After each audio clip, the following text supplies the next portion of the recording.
Hey everyone, thanks for checking out another episode of my TDI swap into my 2001 Jeep Cherokee. This time I'm going to tell you about what I did for my fuel system. I'm going to actually show you two different ways that it can be done, and there are actually two different ways that I've run it. The first way is using no electric lift pump or fuel pump setup at all. It's just using the injection pump to draw fuel out of the fuel tank. And the second way is using a electric lift pump, which I installed in my engine bay. There's a couple different ways that you can do that, and there's a few things that I learned from doing it the first way. So let's dive right in and get started on that. If you're not already subscribed to our channel, please do so, and remember to hit the bell so that you get notified of new episodes that come out. We come out with new episodes pretty often.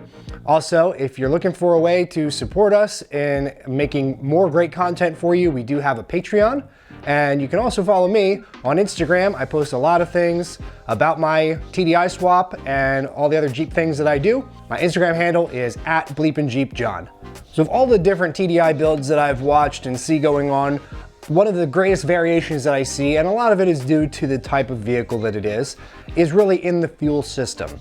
What I want to talk about is obviously going to be fairly Jeep Cherokee specific. It does apply pretty closely to a Jeep TJ or a MJ perhaps, but I have my firsthand experiences with the XJ, and specifically the late model XJ. So on the XJ, you have an in-tank fuel pump that pressurizes the fuel rail at a much higher pressure than what the VW injection pump can handle.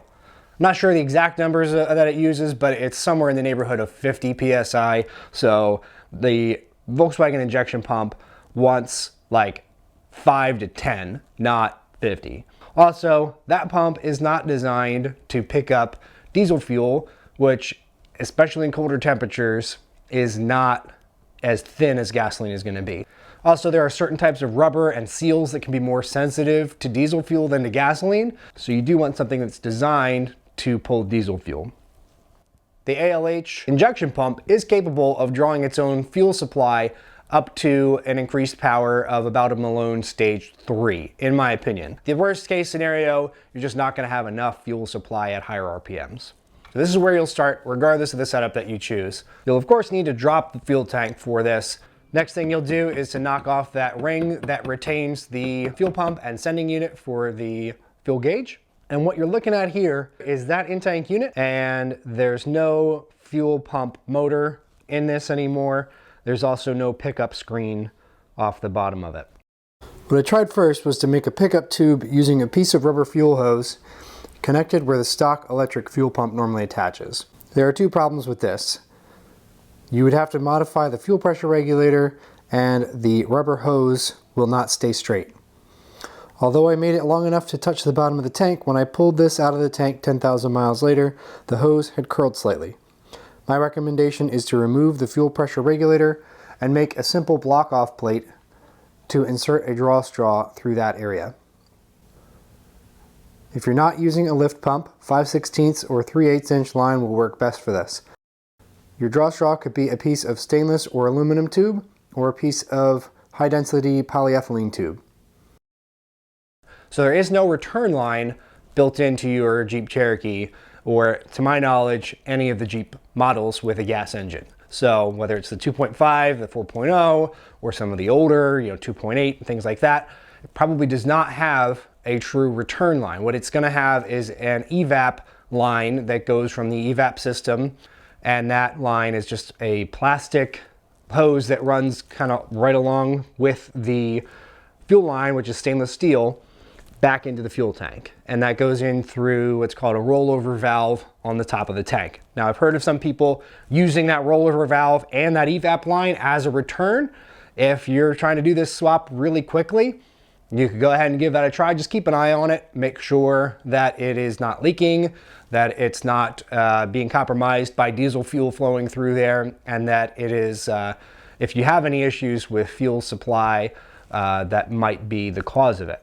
So what I chose to do the first time through, and I would recommend doing it this way, is go to a salvage yard, get a fuel line, the whole line from the tank all the way up to the fuel rail from the model similar to yours, and just run that right in parallel to the fuel line that you have. It just snaps right in there where the evap line was. That's going to be a good size and a good fit for running a fuel return line. For the fuel return line into the XJ fuel tank, this is the top of the fuel pump assembly, and I'm going to come through the lid of that. I'm just looking underneath here to drill this out, half-inch hole. And I've got some 5/16 barb fittings, and these are 1/4-inch pipe thread on the other end. And I have a 90 that I'm going to use as well. So this will sit on the top of the assembly here, like so, kind of mimicking the pickup side of that. And so it'll have a barb fitting on the underside here as well, and that barb fitting is going to connect to some 5/16 fuel hose. Just want to take it fairly slow, light pressure, so you don't bust through the plastic, because this is just molded plastic, and came out pretty nice. So now I will install the barb fitting. The 90 is going to be on top. All the way tight plastic, really, and I'm going to hold that while I turn barb fitting back around. It's nice and tight. A couple options that you can choose for a lift pump. The most popular that I've seen is using one from a BEW engine code, which is the pump deuce engines. And that's an in-tank fuel pump on those cars. You can choose to install it as such. Perhaps you can get it to work exactly where your stock gasoline fuel pump was. But one thing that could really help you out with this is getting involved in a forum or Facebook group. One that I love is TDI Swap Trucks on Facebook. One of the things that you want to make sure if you are using a lift pump is that it has a maximum pressure of 10 psi. If you have to use one that has more than that, it'd be a great idea to use a bypass fuel pressure regulator.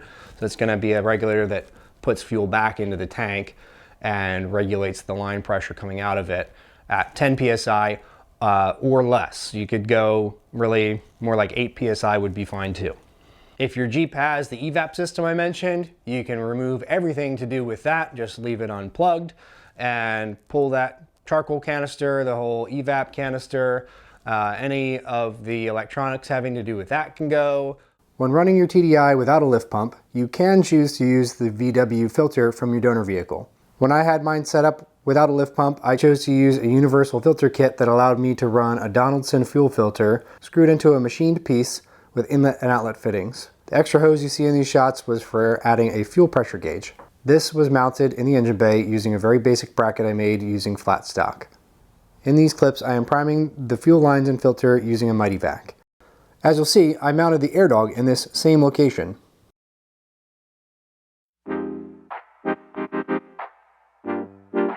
This is the air dog I'm using. This is FP100 model. Pressure setting is 10 psi. This is for Ford 7.3s or the GM 6.5s. And these, they flow 100 gallons per hour. There's also a 150 gallon per hour unit that AirDog makes, which, 100 gallons per hour is overkill for what I'm doing. So certainly no need to go to the 150.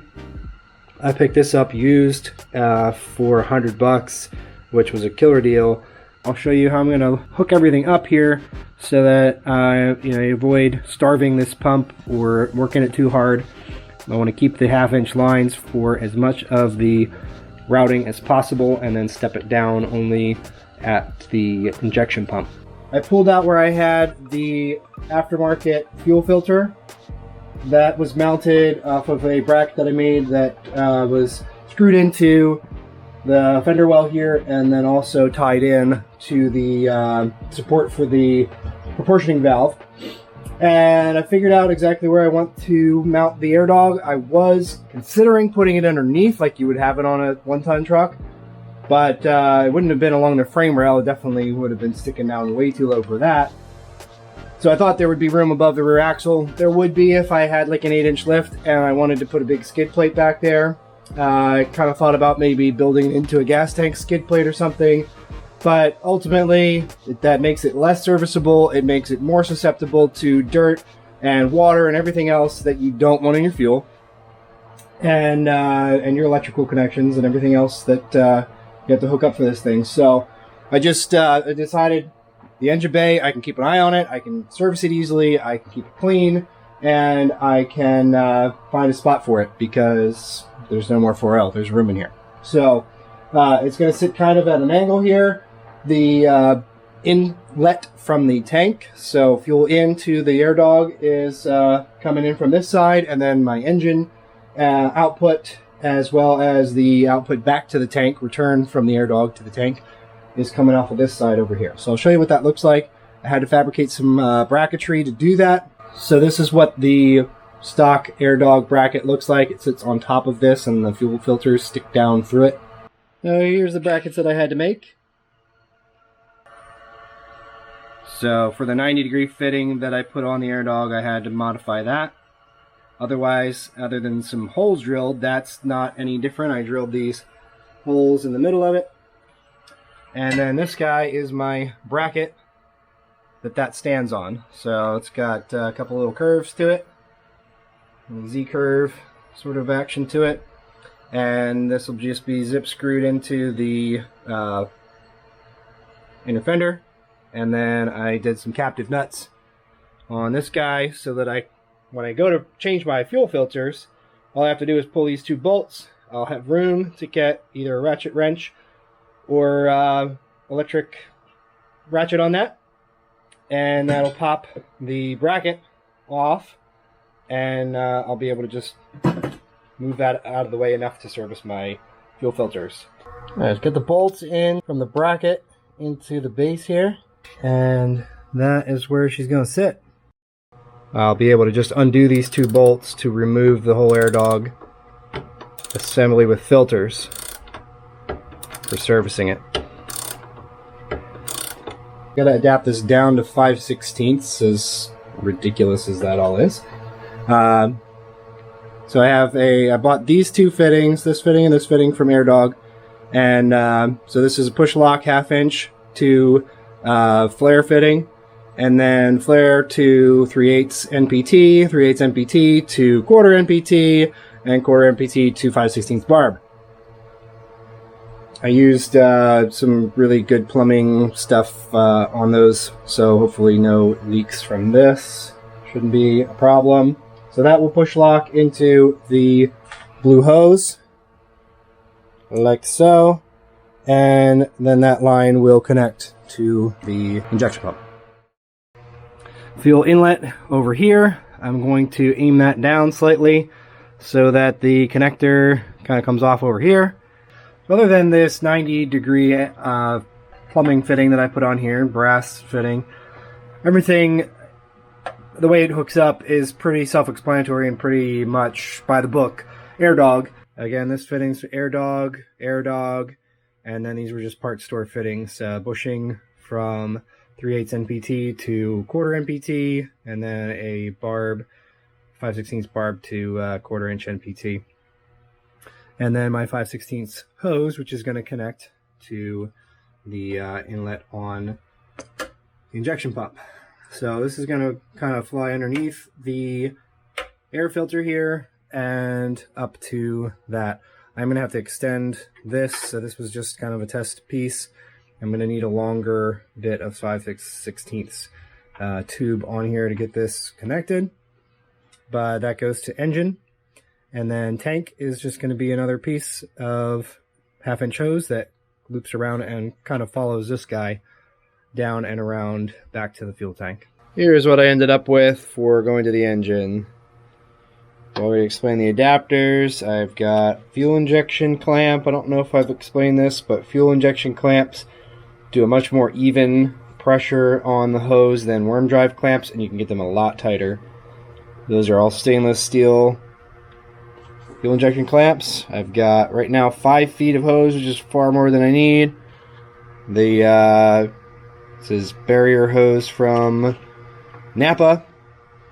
I have put this extra bit of casing on here just as a protector because of where that's going to sit underneath here. Main component that's being installed at the tank is this draw straw that I got from AirDog.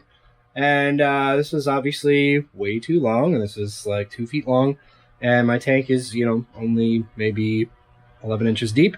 So I'm going to be showing you how to properly cut this.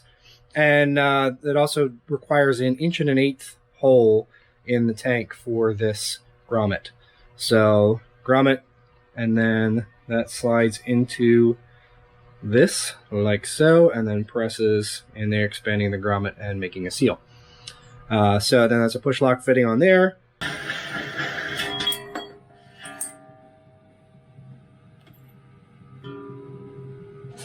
Here's my disc. I still need to drill the center out to 1 1/8, but oh, it's beautiful. I used a 3 1/4 inch hole saw, Milwaukee hole saw, and that is, I couldn't hope for anything tighter than that. I'm going to be using a step bit to drill through this and enlarge it to 1 1/8, and the 1 1/8, I just put some Sharpie on there. And so I know when to stop. Don't want to go over 1 1/8 because then we'll be at 1 1/4.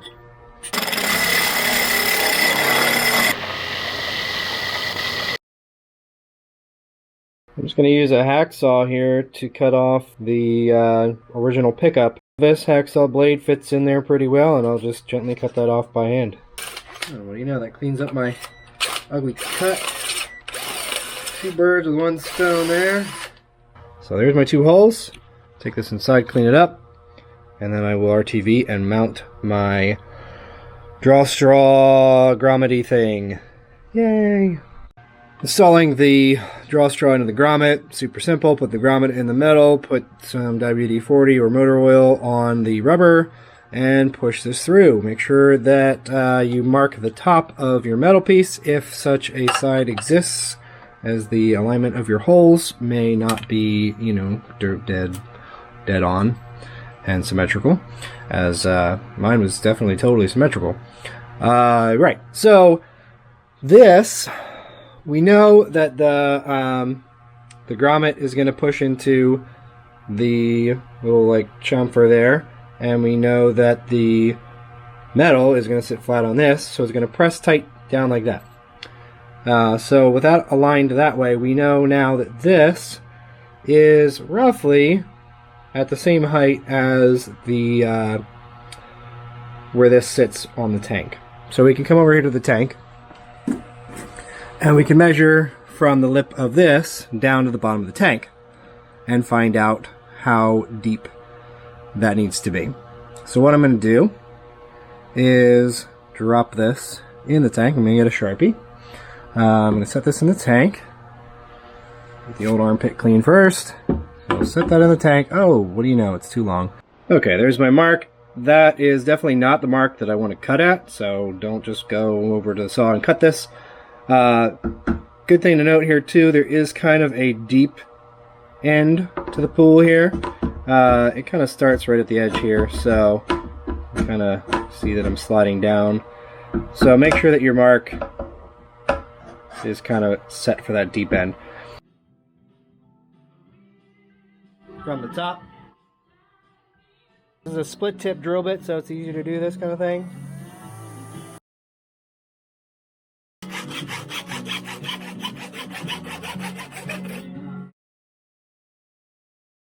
Hopefully that makes sense now how I did that. Alright, she's all RTV'd. And again, the grommet sits real nicely in there. This is going to squeeze the grommet a little bit as it goes down on there, so just making sure that this doesn't get water and debris in it, and that the screw holes that I'm using don't take on water. So I'll also put a little RTV on the heads of those after I set this thing in there. Alright, now for the fun part. This straw only sticks out of the bottom of this thing when it's slightly compressed. This is definitely, it needs to have this base on it for the gauge to be accurate.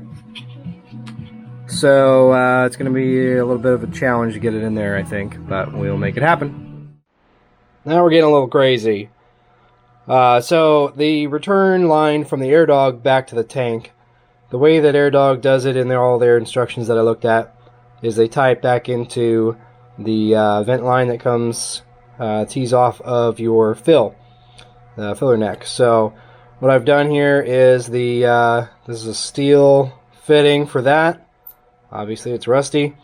So I've cut this off of the hose and crimp that was on it.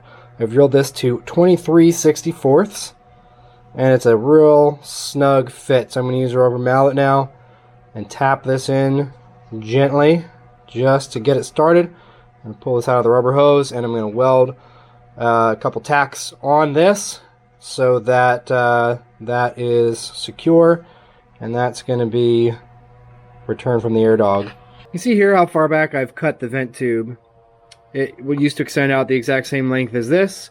I've left one of these rings remaining so that I still have plenty of room to get a hose clamp on there without danger of harming anything. Also, just want to make sure that this doesn't have any little plastic bits that could end up in the fuel filter. And I've got this little hose here. So hold on, let me show you how long this is from that little stub there. We're looking at 7/8 of an inch. And then here is hose on there, hose clamp. My piece of hose here is roughly 1.5 inches. So I'll go ahead and clamp this end on here. I'm never going to need to take that clamp off while it's up there in the vehicle. I will also put in the little pipe that I made here. Actually, first I will put a hose clamp on that. This hose clamp, I may want to make sure is accessible. Alright, so push that in nice and tight. That's touching the plastic inside of there. And I just, goal here was to keep this as close to the tank as possible while making sure that I'm not just going to be pressing the hose up tight to it. There's, you know, a little over 1 inch of space between this and the frame rail. So plenty of room for the hose to come in right to here. And I want to make sure by fitting the filler neck on here if this is going to connect properly or how much I need to trim on that if so. The fuel filler neck is connected here. I took off maybe 1 inch, 1.5 inches from this end so that this all was able to be bent the way it is, and this is able to sit back as far as it normally goes and everything. So yeah, this will have to come back off to put the tank in, and then I'll have to put this on and clamp these in place. I'll also be putting this hose in here. This is just the expansion breather, and that will be connecting up by the fuel filler. I'm going to cut that off at the length that it needs to be here, and that runs over to where the evap line used to go. So I'm basically just retaining that as a way for the tank to breathe when it gets temperature changes and stuff. With your filler cap and that whole filler neck thing out of here, which is just 4 T25 Torx screws to get that out. Fish that 5/16 hose that we ran off the evap up into here. I'm going to hit this with some heat, and then I've drilled a little hole here.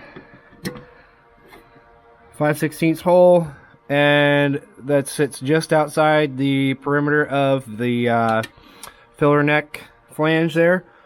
And I'm going to press that in there, hit that hose onto that fitting, and then I'm going to fill this end of this guy with some foam so that it's a breather that the foam will keep dirt out and it would keep water from rushing in there if I were to get that wet. And now for my absolute least favorite part I'm doing anything with a gas tank, I get to reconnect the filler neck. Yay! I have everything plumbed. This is a temporary connection. I got to the point of connecting the return line to the tank and realized I used both of my new ends that I got in my draw straw kit on the piece of fuel line from the tank to the air dog for supply. So that's temporary. I'm going to see about finding a 1/2 inch push to connect that is a 90, just like the engine one there, and that will make things a little bit more comfortable over on this side. Air filter is out of the way right now so that I can put a catch container here, and that is what will be connected to my injection pump. Right now it's pumping into here, so we're going to kind of bleed this and see. I wanted to run some fuel through it just to clean out any potential debris that might have been in my fuel lines. So I've got positive and negative just connected over here, and then the air dog has another wire which is meant to go into the fuse for your fuel injection pump circuit. So when I push this on here, it will start running the air dog.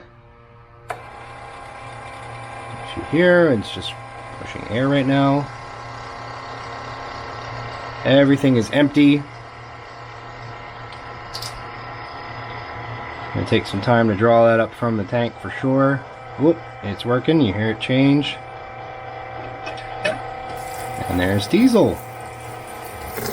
Oh, air. Awesome.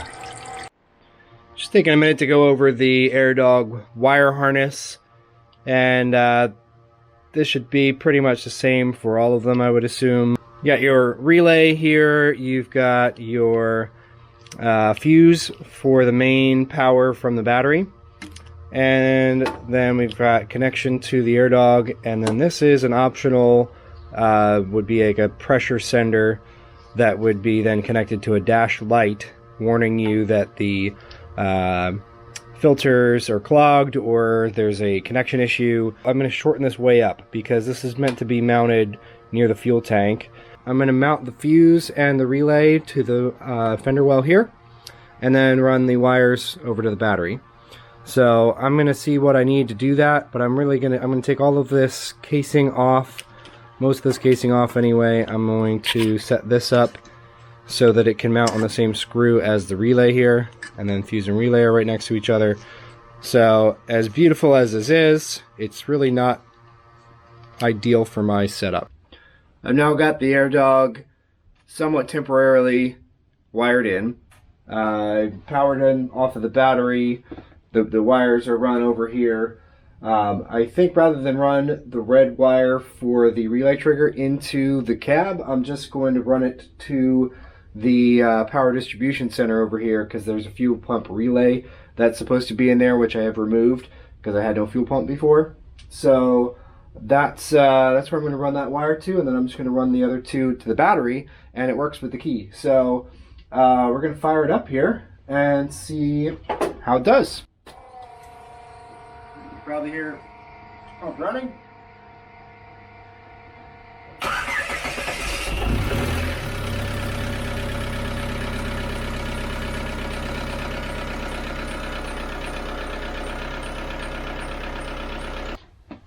It runs. I don't know what more you can ask for. So then, for now, since I don't have this fuel light wire, that whole sender, I'm just going to tie that off out of the way. And if I do hook that up, then I'll just tuck those. I'll poke those through. For now, everything else stays underneath the hood, so that's really beautiful. As for wiring, I just shortened up 3 wires. The red, black, and blue wire that went to these. So there's a common ground for both of these. There's red for the pump, and there's blue for the light. So that guy doesn't get used right now. That would install here and plug in if I had that. The fuse and relay are connected over here, just screwed into the fender well. I took all this apart and I didn't cut anything, I just took it all apart and kind of conglomerated that a little bit better so that these two could be next to each other. This is why I made my splices inside this casing here, so everything is tied together in there with the shorter wires, and then my other wires for power, trigger, and would-be pressure light run up through there and around. So I'll make a more permanent connection to the power distribution center here. And I may need to lengthen that wire just a touch. And for the battery connections, I definitely need to lengthen those just a couple inches. It's kind of frustrating, but, well, more than a couple inches, maybe 2 feet to make it comfortable. But those I'm just going to connect to the battery terminals, and then I will have a driving Jeep again. Well, that's it for this episode. Thanks so much for watching. Hope you learned a few things about how to set up the fuel system and which direction you want to go with that.